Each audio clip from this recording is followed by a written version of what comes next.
সড়ক অবকাঠামো উন্নয়ন প্রকল্পের আওতায় ২,০০০ কোটি টাকার ষষ্ঠ বাংলাদেশ সরকার বিনিয়োগ সুকুক বন্ড ছাড়তে যাচ্ছে সরকার।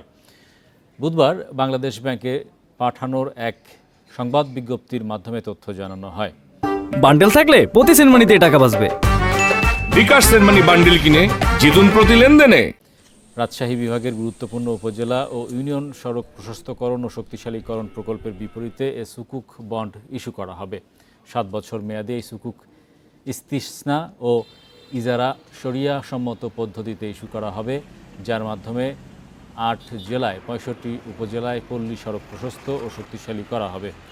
এ সামাজিক উন্নয়নমুখী প্রকল্প বাস্তবায়নের মাধ্যমে গ্রামীণ জনপদের সড়ক অবকাঠামোর উন্নয়ন হবে।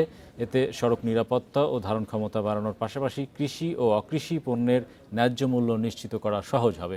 ফলে উৎপাদন, বাজারজাতকরণ ও পরিবহন কার্যক্রমে গতি আসবে এবং স্বল্প ও দীর্ঘমেয়াদী কর্মসংস্থানের সুযোগ সৃষ্টি হবে।